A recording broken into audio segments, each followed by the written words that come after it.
It's a brand new year, and we at Calyx want to wish all of you out there a wonderful, healthy, prosperous 2022.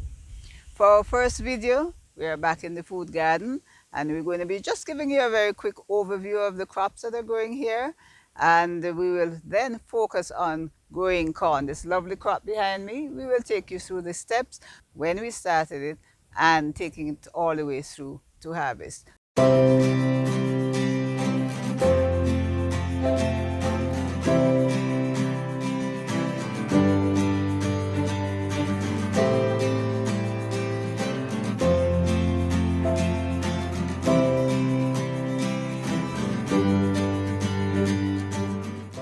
Most of the beds in the food garden are occupied with crops that we consider cool season crop. Although we're in the tropics, yes, we do have cooler temperatures in October, November, December, January, February. And most of these were planted beginning in October through to end of December. We have a few perennials which we will also show. In this location, we have 3 members of the brassica family. First, cabbage. This cabbage was planted about 6 weeks ago, and we're going to be featuring that. Next to it there, cauliflower, and it's the first time I'm growing the cauliflower in this area. So we're looking closely to see when it is going to start flowering. And our usual pak choy, doing well. That will be ready for reaping in about 1 week. In front of me, we have herbs throughout the garden, yes, but this is scallions. And a little further back here, we have parsley, chives, coriander. Perennial crops that are here for a longer term. We've shown you the pineapple. We're looking forward to this one coming up.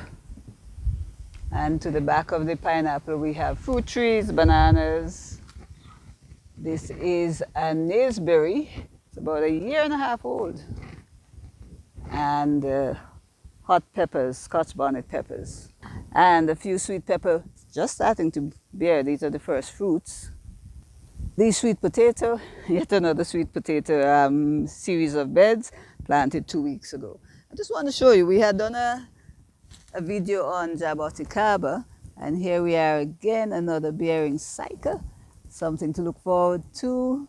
We have quite a good selection of food items for our use, and as I would have said many times, our aim here is to be as self-sufficient as possible in the items that we need for our kitchen, the food items. Fresh, healthy, that's our aim, and I think over the last 1.5 years or so, we have had to purchase very little green grocery items from elsewhere. So I think that's the recommendation. We'd like as many of you who can, who have the space, to take that approach and continue growing your own crops. But as I promised, this first video is about corn. So let's go to the corn. This corn crop, planted in October, it's 11 weeks old. There are about 40 plants in this area. They planted each plant has about a square foot of space to grow. So there are about 40 plants in this space. And we do 40 plants because you need a minimum amount of plants in order for the pollination to be optimum. But you're looking at the mature crop here, and I promise we're going to take you through the steps. So let's take a look back into the past and see where this crop began.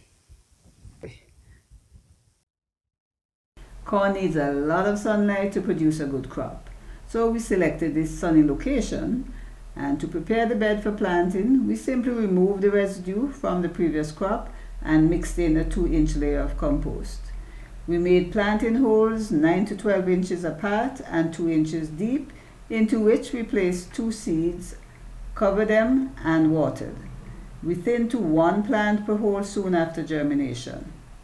Here are the young plants 2.5 weeks after germination. This is the corn at 6 weeks, and it's looking wonderful. The leaves are clean, no sign of any insect damage. They're nice, green, and healthy. And what we did to get it to this stage, at 2 weeks and at 4 weeks, we had applied compost tea. It is now 6 weeks, as I said, and we are going to be applying a soluble fertilizer 20-20-20 to take it through what is going to be a very vigorous growth period, taking it up to flowering. It's halfway through its growth cycle, and we should not have to do anything else. This would be the last fertilizer, and thereafter we'll just keep an eye on it, and if there are any pest problems, we will treat it accordingly and let you know about that. So the next update should be at about 10 weeks when this corn should be flowering. It's now 10 weeks after planting, and yes, the plants did experience rapid growth between weeks 6 and 10. The tassels or male flowers emerged, and so did the silks, the female filaments at the top of the newly formed corns. Just to explain a bit about the pollination of corn and how do we get all of those lovely corn seeds on a cob. This is the male part of the corn plant. These are called the tassels. These bear the pollen. As the pollen is dispersed from the tassels throughout the area, each pollen has to come in contact with a filament in order to fertilize that kernel on the cob. If this particular filament is not fertilized by the pollen, you get a gap in the corn cob. And I should be able to show you, we're going to be reaping about 5 corn, and I'm pretty sure we are going to see gaps in some of them. This corn plant is relatively immature compared to the others around it, and it gives us the opportunity to show you what the silks look like soon after they emerge from the corn itself. So this is an immature silk. So in this small area we see 4 corn cobs. You see the various colors in the silk. One of the more common way of determining when to reap your corn is the color of the silk. So this honey color silk is definitely, this corn is not ready to be reaped. So the coloration moves from honey color to a mixture of honey, brown, and this would also suggest that this plant is not at the optimum stage.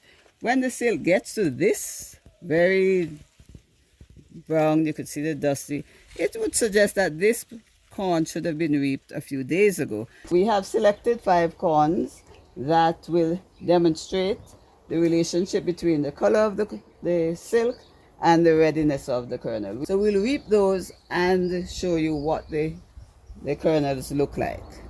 We had selected 5 corns and assigned them numbers at random.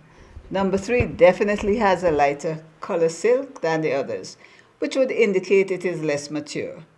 At first glance, the silk of number 4 also appears light, but much of the lighter portion you're seeing was exposed by us when we took a peek at the kernels. The end of the silk tuft is quite brown. Here are the exposed corn, starting with the most mature on the left. Numbers 1, 5, and 4 are at peak maturity, perfect for picking. Not so numbers 2 and 3, which in addition to the light kernels have a number of gaps, especially number 3. And remember, number 3 had the lightest color silk. So in addition to it not yet reaching peak maturity, it also suffered from poor pollination, resulting in many of the silk threads not being fertilized, hence these gaps. To summarize, here are the main steps in growing corn in a home garden. First, select a sunny location. Allow approximately 1 square foot of space per plant. Aim for a minimum of 30 plants in a bed for proper fertilization and to minimize gaps in kernels. 2. Provide consistent water and nutrients, certainly up to the stage of flowering. 3. Keep an eye out for any pest damage, especially cutworms and armyworms, both of which may be controlled by Bt, Bacillus thuringiensis. Number 4. Reap at peak maturity when the corn silks have turned from gold to brown, but you may wish to take a little peek first. So there you have it. I hope you found this video on growing corn in a small space interesting and informative, and that it will inspire you too to try to grow some corn in your backyard. If you like this video, please give us a thumbs up, share it with your friends, and if you haven't done so already, please subscribe. For more information on how to grow corn and 50 other crops, please check out our book on crop production and harvesting, available on Amazon and Book Fusion. So, until the next video, this is Thelma from the Calyx Growing Things Garden saying bye-bye.